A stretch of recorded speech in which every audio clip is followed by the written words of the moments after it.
పూరా local Banjara hill పెద్దమ్మ గుడి 5 days ముందే ఆ మొత్తం గుడిని డిమాలిష్ చేసినారు. ఒక చిన్న గుడి ఉండే ఎన్నో సంవత్సరాల నుంచి అక్కడ లోకల్ భక్తులు పూజా కార్యక్రమాలు చేస్తున్నారు.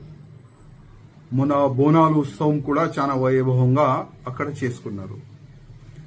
ఎన్నో సంవత్సరాల నుంచి ఇబ్బంది రాని ఇప్పుడు ఆ ఎంఆర్ఓకి ఎందుకు ఇబ్బంది వచ్చింది? ఎందుకు ఆ గుడిని డిమాలిష్ చేసినారు?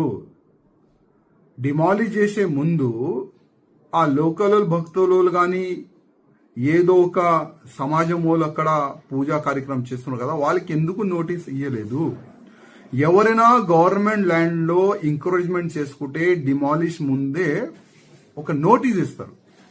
నోటీస్ ఇచ్చిన తర్వాతనే ఆ డిమాలిష్ కార్యక్రమాలు జరుగుతుంది.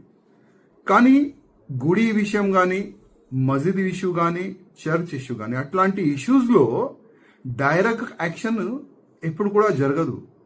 ఇవాళ నేను మా ముఖ్యమంత్రి రేవంత్ రెడ్డి గారికి అడుగుతున్నా, ఎన్నో నేతలకి అక్కడ పోనీస్తాను, కానీ నాకెందుకు ఆపుతున్నారు?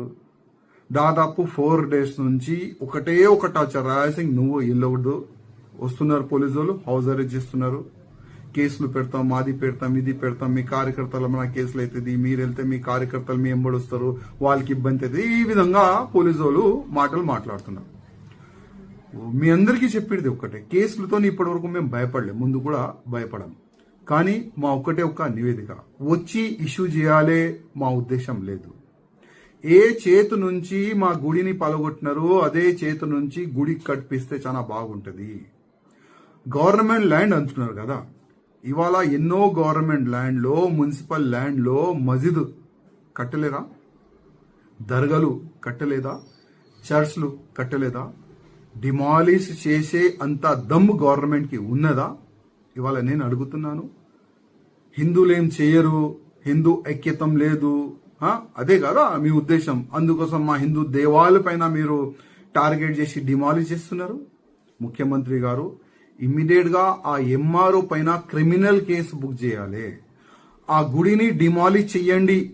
ఆదేశం ఇచ్చిన ప్రతి ఒక్క ఆఫీసర్ పైన క్రిమినల్ కేసు బుక్ చేయాలని రేవంత్ రెడ్డి గారికి నా ఒక నివేదిక. అదేవిధంగా గవర్నమెంట్ ల్యాండ్ కదా, ఎవరు అయ్యా ల్యాండ్ కాదు, పబ్లిక్ ల్యాండ్ అది. అదే ల్యాండ్ లో ఒక 1000 గజాలు ల్యాండ్ భవ్యమైన గుడి కట్టడానికి రేవంత్ రెడ్డి గారు మీరు ఇయ్యాలని ఇవాళ హిందూ సమాజం కోరుకుతుంది, మేము కూడా కోరుకుంటున్నాం. ఆ పని చేస్తే మీ గవర్నమెంట్ కి మంచి పేరు వస్తుంది. ఇప్పుడు ఒక ఎలిగేషన్ నడుస్తుంది, ఏమని? కాంగ్రెస్ గవర్నమెంట్ హిందువులకి వ్యతిరేకంగా గవర్నమెంట్ అని ఒక ఎలిగేషన్ ఎన్నో సంవత్సరాలు ఉంది. అట్లాంటి ఎలిగేషన్ కావాలంటే మీ మర్జీ, కానీ హిందూ సమాజం అయితే 100% ఊకోదు. ఒక మాట మీరు యాద్ పెట్టుకోండి.